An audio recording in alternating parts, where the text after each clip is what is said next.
Recording in progress.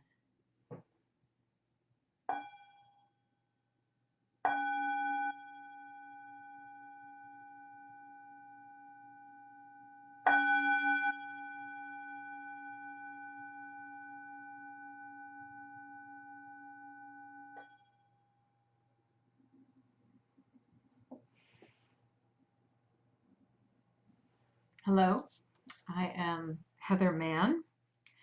I have been ordained in the Plum Village tradition of engaged Buddhism by Zen Master Thich Nhat Hanh, and I am the spiritual director of the Indigo Sangha, which is a mindfulness practice community in the Plum Village tradition that has served Greater Charleston since 2015. So I am very happy to be here and share with you a little bit about our sacred space and our tradition. And although we don't have a formal building that we use, we are trained to understand that our sacred space is in the mind. So I'm here to talk a little bit about that today. And yeah, there are beautiful sacred spaces that have been shared with you from our brothers and sisters on the Charleston Interreligious Council. And walking into those spaces, you are in, just wrapped around the love and the wisdom and the traditions of those different churches and temples and synagogues. And that kind of wrapping is a way of remembering when you walk in through the door. And one of the things that the churches, many of them do, is they have bells to bring people into practice, into worship. And we also have a bell in our Plum Village tradition. And when the bell is invited and it sounds, what we do is we come back to our breathing. We bring our mind in connection with our breath. And we begin to come into that sacred space, which is inside here. So that is what is going on with our bells as well. They're just like in other traditions. I'd like to say too that I have my own personal roots in Christianity. I did not come to um, the Zen teachings until 2003. And when I did, I was very struck that I didn't have to give anything up because these two world religions have so very much in common, and they're very compatible one with the other. Um, but there's some things that maybe I can shine some light on here that you might find useful for what I'm about to share. Um, I have always found meditation, which we do in our Buddhist practice, to be very much like prayer, except it's the listening part of prayer. You know, I always was taught that when you come into prayer, there's like the beseeching part, and then there's also the listening, which is soft and open and kind of vulnerable and awake and aware and ready for whatever insight might come. So that's very much the sensation of meditation. And then mindfulness, which is so essential to the Plum Village practice, is actually meditation that we take through the day. So it's off the cushion. As we're moving through the day, we're practicing mindfulness. And Thich Nhat Hanh says that mindfulness is like the embodiment of the Holy Spirit. And you know, he is a tremendous scholar and has advanced degrees in comparative religions. And he's really looked at this deeply, and I tend to agree with him that mindfulness, when we're practicing it, we're calm, we're lucid, we're compassionate, we're filled with equanimity and loving kindness. So it feels very much like the Holy Spirit when we're practicing mindfulness. So those are some of the things that might help you to make some connections. But let me return to this notion of the mind as a sacred space and why that's important.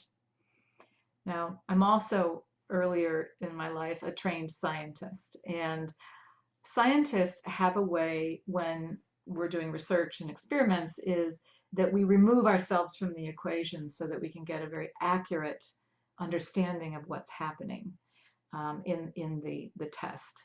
And the opposite is actually true in our practice of mindfulness.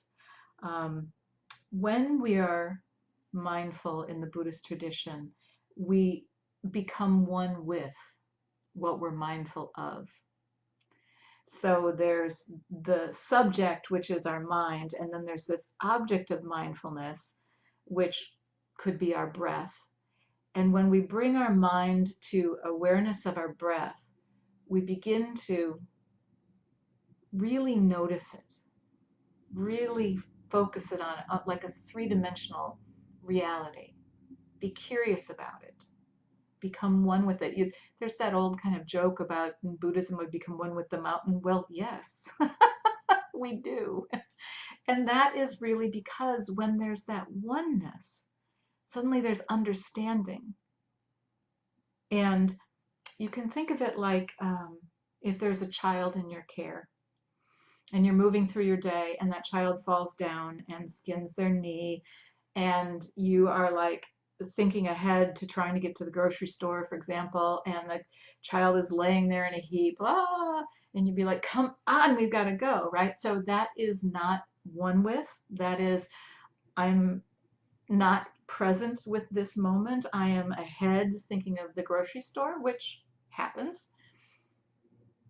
But when we become one with that child, there's that moment when we go, oh, I know that sensation of that top layer of skin just being rubbed off, and that hurts. And I remember as a child how painful that is. And oh, you poor thing, I love you so much. Come here, let me hold you. You know, there's that understanding. And the important thing about becoming one with is it changes our behavior. So rather than grabbing the arm and pulling to the car to get to the grocery store, we actually take that moment of, I get you. I know this. I am so sorry. It's going to be okay. You know, cry for as long as you need to because it hurts. I get it. I've been there. So this notion of becoming one with the mind and the object, it's really quite profound. So let's do a quick just guided meditation if you'd be willing. Just go ahead and find a posture that's really neutral and comfortable. Feel your feet on the floor. And then just bring your shoulders back. You want to sit in a way that's just going to allow your body to be neutral for the next few minutes. Sort of bring your chin down. Let the crown of your head be the top part of your body. And invite some sounds of the bell so we can come in through the door of awareness of what's happening in our mind.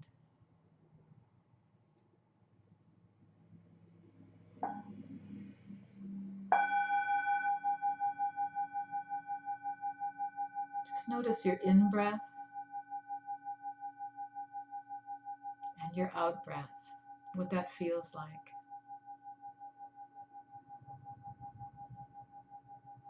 Notice if your breath is long or short.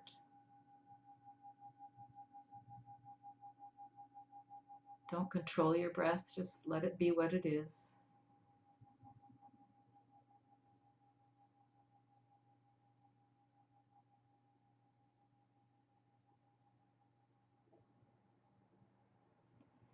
Now notice how your breath is moving into your body and it's connected to a body.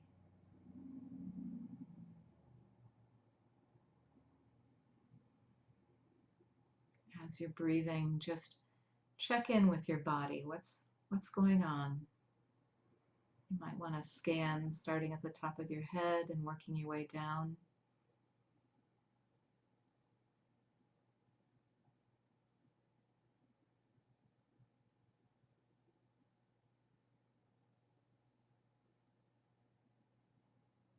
If you notice any areas of tension, just let the breath embrace those tense areas, and as you exhale, let the tension be carried away.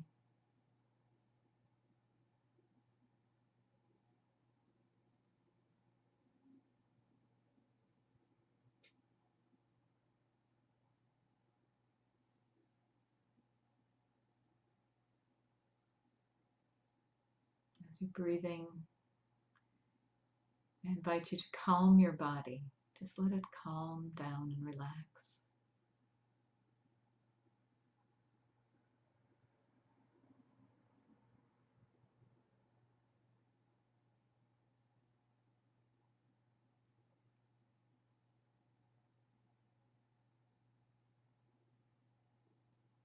Now, as you're breathing, notice any feelings that are arising in this moment.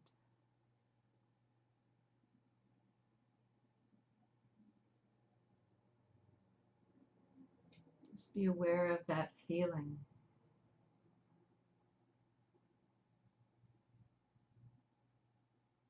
Pleasant, unpleasant, or neutral.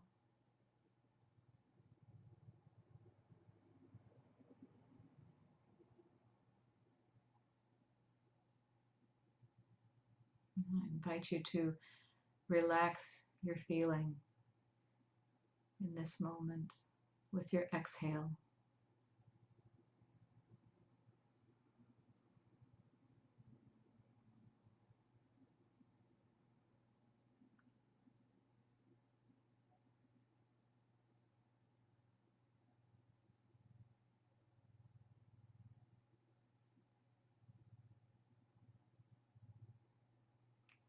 Breathing in, I invite you to bring a slight smile to your lips.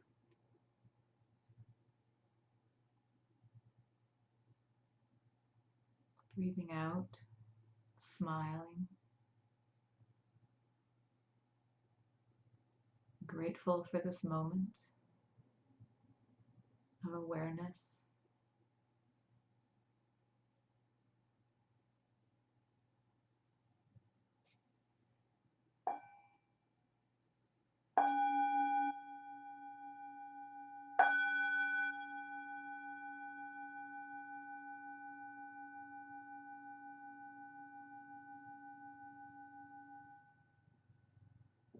Thank you. So often our minds are lost in the past or in the future, replaying things that happened on that tape or worrying about things that might come to pass. And in those moments when we're in the past or the future, we're not one with the present. We're not one with what's happening right now. And this present moment, this is where life is. It's not anywhere else.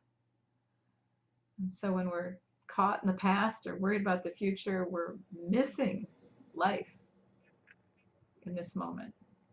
So this particular meditation is powerful because it connects us to the present moment.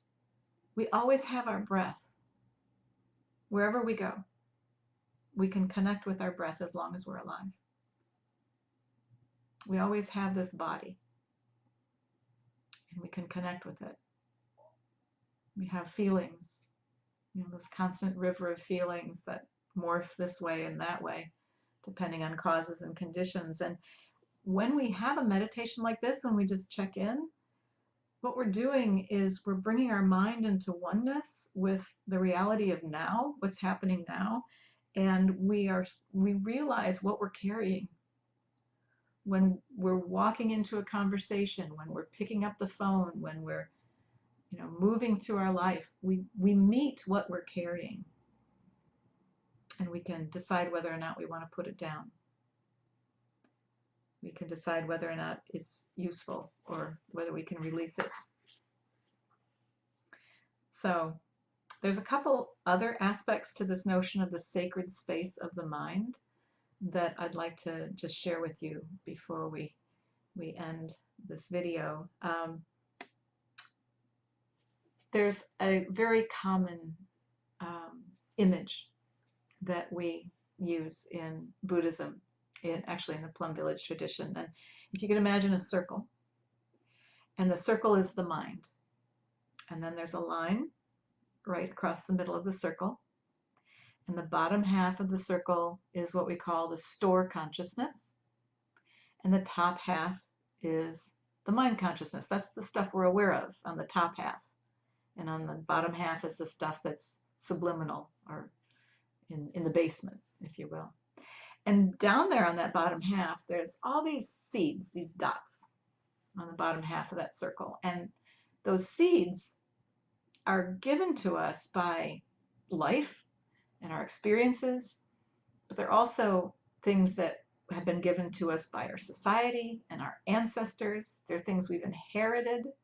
There's things we've gotten evolutionarily, that are in there. So we've got these seeds, and then we've got on top of that our awareness, and it can be a bright blue sunny day, and we could be feeling very clear, but we go through our life and one of those seeds gets watered and sprouts into our awareness, and suddenly I'm angry. It could be. Okay, so anger, we'll say, has sprouted.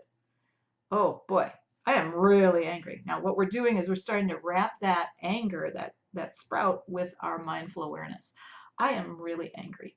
I can feel that anger. I feel what it does. My blood pressure's going up. My muscles are tensing. I'm wanting to shout. My words are becoming crisp. I am not happy, right?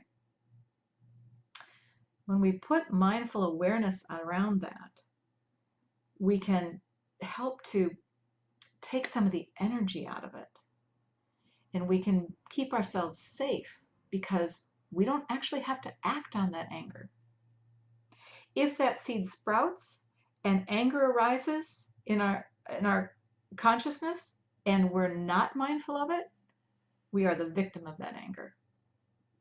But if we can wrap that anger in our mindfulness, then we can take care of it until it calms down and returns back into our store consciousness. And each time we do that, a little of the energy comes off of it.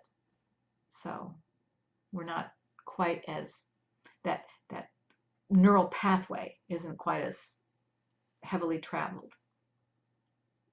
It could be a wholesome seed that gets watered. We could sprout compassion for that child. Oh, I love you. I'm sorry you're hurting, right? And we can be aware that our compassion seed was watered, and we can invite that to stay for as long as we need to because that child is crying, and we can be with that feeling as long as necessary. So there's these constant sproutings of these seeds, and we all have all the same seeds, but because of causes and conditions of our different lives and histories, some of those seeds are stronger than others in us, so they vary. But the beauty of understanding the mind in this way is that we are more than just our seeds. We don't have to be the victim of our seeds. We can be the gardener. So with mindfulness, we can learn to take care of what is sprouted when it is sprouted. And have you heard that computer programming phrase, garbage in, garbage out? So if you want to get a good computer program equation, you have to make sure that you've got the right data. Well, it's kind of similar with the mind in that, not that we can change the seeds because we have all the same seeds, but we're consuming all the time. And our society and what we're reading, what we're talking about, what we're taking in from the media, that's a form of consumption that's watering these seeds. And if we are having a steady diet of toxic stuff, then our mind is sprouting toxic seeds all the time. Garbage in, garbage out. And it makes it very hard to see clearly and to feel the wholesomeness that also exists in the world. So we need to be very careful about what we consume, what we're feeding, because this mind and the subject, remember, mindfulness and the subject, they become one. And so if we're sprouting and becoming one with love, well, then we are love. We feel love. We embody love. We express love. If we sprout and become one with hate, then we are hate. We embody hate. Our actions are hateful. So we have to be really careful of that. The same with understanding. Can we sprout understanding, or are we going to sprout intolerance? What is it that we're doing and feeding our minds? And this has consequences, because are we sprouting the intolerance and the conclusions and the belief systems that Ukrainians are Nazis,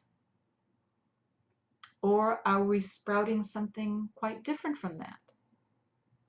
And you can see in our world what happens when the seeds of fear and intolerance are sprouted. It's very dangerous, very dangerous. So we have to take good care of those seeds in our stored consciousness and what we're sprouting.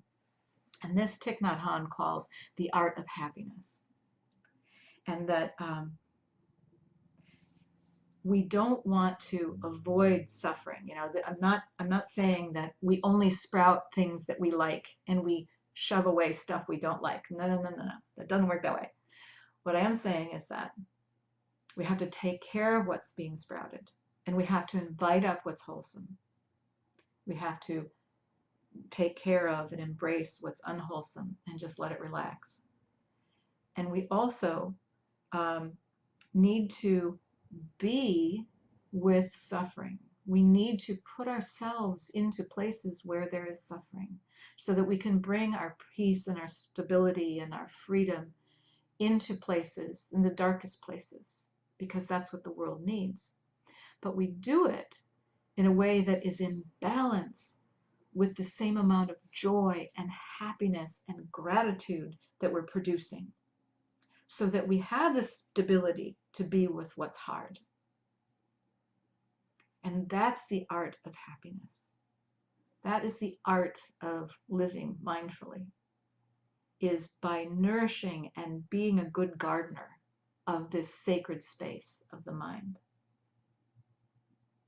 So that's what I wanted to share with you today. I thank you very much for your time and for your open-heartedness to listen. And may you be peaceful, happy, and light in body and spirit. And may you be safe and free from injury. Thank you. I'll close with 2 sounds of the bell.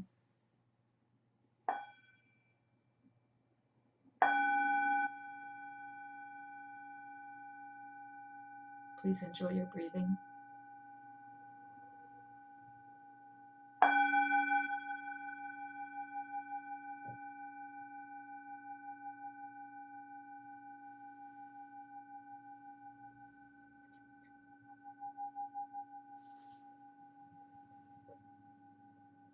Thank you.